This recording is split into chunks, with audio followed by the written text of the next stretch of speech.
দাঁড়ান বোন, যা তুই।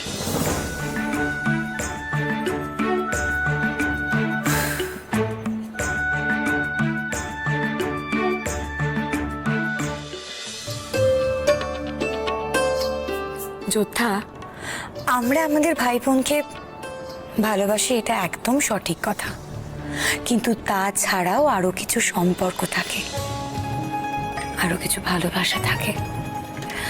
যোদ্ধা, আপনি তো খুব ভালো করে জানেন কিছু কিছু সম্পর্ক থাকে এমন যা কিনা একে অপরকে অন্ধকার থেকে বের করে নিয়ে আসতে সাহায্য করে। বিক্রমের অন্ধকার জীবনে আমার বোন হলো সেই আলো। আমার বিশ্বাস ও বিক্রমকে ঠিক সামলে নেবে। আমি জানি রাজকন্যা, আমি জানি ওরা একে অপরকে ঠিক সামলে নেবে। ঠিক যেমন আমি আর তুমি একে অপরের শক্তি, ওরাও ঠিক পারবে, এটা আমারও বিশ্বাস।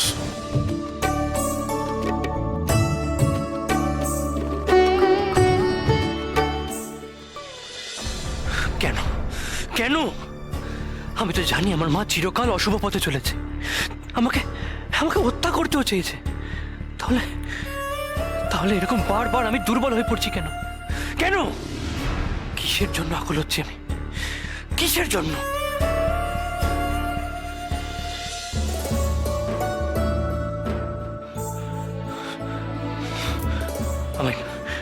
আমাকে একটু একা থাকতে দাও তুমি।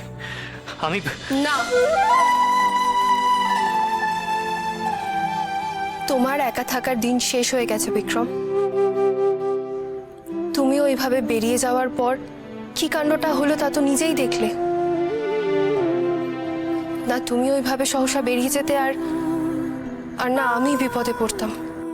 মানে তোমাকে অপহরণ করলো কামিনী, আর তুমি দোষারোপ করছো আমাকে? তা নয় তো কি, না তুমি ওরম ভাবে বেরিয়ে চলে যেতে আর না আমি তোমায় খুঁজতে গিয়ে বিপদে পড়তাম। আরে আমি তো আসলে বই। থাক, অনেক হয়েছে। একবার ভুল করে নিশ্চয়ই শিক্ষা হয়ে গেছে, এবার চলো।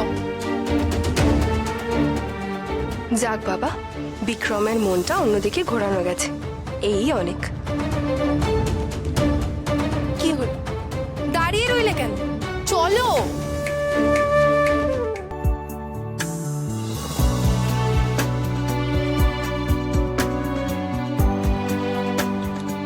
আমার কাছে এসে আমায় দোষারোপ করে চলে যাবে, তাই কখনো হয়?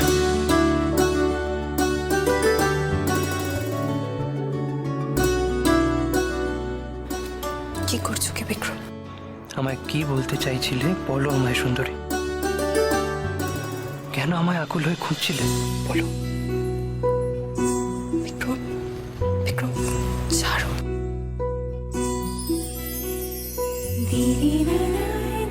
আমার প্রশ্নের উত্তর না দিলে আমি তোমাকে কিছুতেই ছাড়বো না। বিক্রম, বিক্রম কোথায় তুমি? আমায় উদ্ধার করো, আমি আর পারছি না। যতই ডাকো কাল নাগিনী, আজ তোমার ডাকে কেউ সাড়া দেবে না। কে আসবে জানো তোমার কাছে? তোমার মৃত্যু, এক ভয়ঙ্কর মৃত্যু তোমার সামনে এসে দাঁড়াবে, আর কেউ না। তুমি তুমি আমার দুর্বলতার সুযোগ নিচ্ছ। আমি এখন অক্ষম, তাই সেই সুযোগে তুমি আমাকে হত্যা করবে কামিনী। এর ফল কিন্তু ভালো হবে না। হ্যাঁ, সুযোগ পেলে তুমিও আমায় ছাড়তে না। আজ আমি তোমার যে অবস্থা করেছি, সুযোগ পেলে তুমিও আমার ঠিক সেই একই অবস্থা করবে। এক্ষেত্রে তুমি আর আমি অভিন্ন কাল নাগিনী। আমাদের মতো যারা, তাদের আপন বলতে কেউ হয় না, কেউ না। কামিনী, হ্যাঁ হ্যাঁ, তা নয় তো কি। আমরা আমাদের সন্তান, আমাদের বংশধরদের হত্যা করতে দ্বিতীয়বার ভাবি না।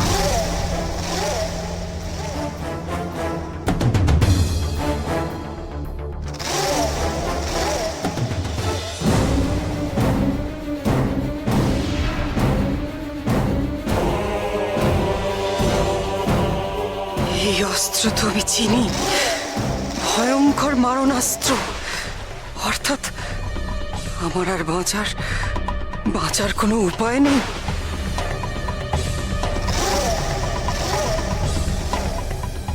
বিদায় কাল নাগিনী, মানে পাপের জীবন থেকে আমি তোমায় মুক্তি দিলাম। মুক্তি।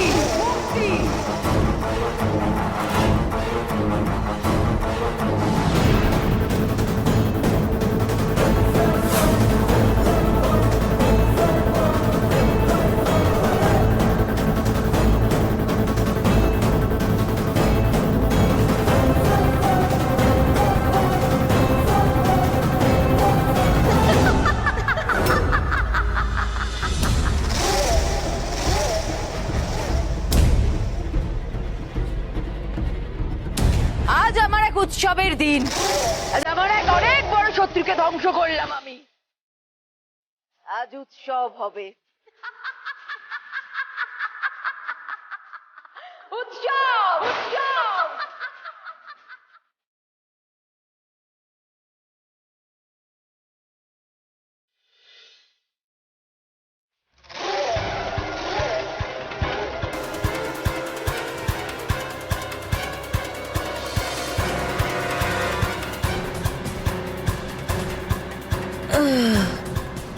বিক্রম,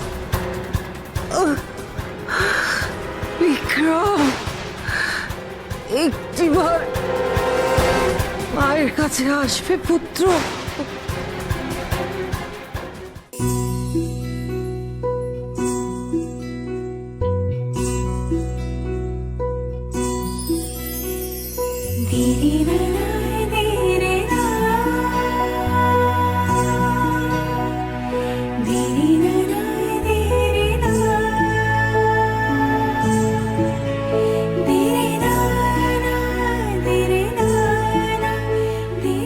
আমি কিন্তু তোমার উত্তরের অপেক্ষায় আছি।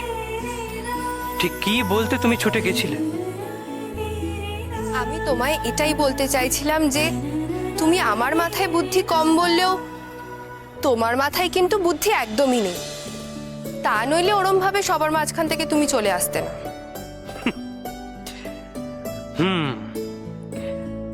আমি চলে গেছিলাম বলে তুমি কষ্ট পেয়েছো বুঝি? কষ্ট? আমি কেন তোমার জন্য কষ্ট পেতে যাব? বেশ, তুমি দেখছি মিথ্যেবাদীও বটে। আর আর যদি তাই হয় তাহলে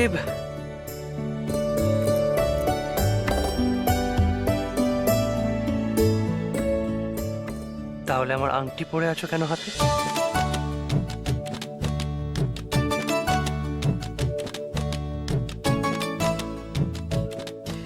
কি হলো, কোনো উত্তর নেই তো?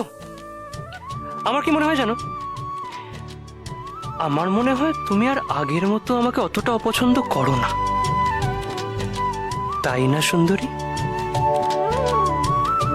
কে বলেছে আমি তোমায় অপছন্দ করি না? পছন্দ করার মতন আছেটা কি? আমি কোনোদিনও ভুলবো না যে তুমি আমায় অপহরণ করে নিয়ে গিয়েছিলে, ছলনা করে তুমি আমায় চন্দ্রধূলিকণা খাইয়েছিলে, আমার স্মৃতি নষ্ট করার চেষ্টা করেছিলে তুমি। তার জন্য তো এতবার ক্ষমা চেয়েছি। আর আর তোমাকে যে এতবার বিপদ থেকে রক্ষা করেছি তার বেলা। তাই নাকি? বিপদে পড়েছিলাম আমি কার জন্য? তোমার জন্য। আমার জন্য? তাই না? আমার জন্য বিপদে পড়েছো তুমি? হ্যাঁ হ্যাঁ তাই, তোমার জন্য বিপদে পড়েছি আমি। আবার এক কথা। আরে অনেক হয়েছে, অনেক হয়েছে। এরকম বাচ্চাদের মতো ঝগড়া করছো কেন তোমরা? দাদা, তোমার রাজকুমারী ঝগড়া ছাড়া আর কি পারে বলো তো? কণ্ঠে বিষ ভরা। কি কি বললে তুমি কক্ষ যুবরাজ? আমার কণ্ঠে বিষ? তোমার কি? হ্যাঁ তোমার কি? আচ্ছা রাজকুমারী, তুমি তো আমার মতন একজন খোক্ষস যুবরাজকে চেয়েছিলে, তাই আমি ভাইকে দিচ্ছি আজ তোমায়। তোমার তো খুশি হওয়া উচিত, তাই না? বই গেছে আমার। দেখুন, এদের কিন্তু একে অপরের প্রতি মনের খুব টান। এদিকে আর মুখোমুখি এলেই ঝগড়া করে, তাই না?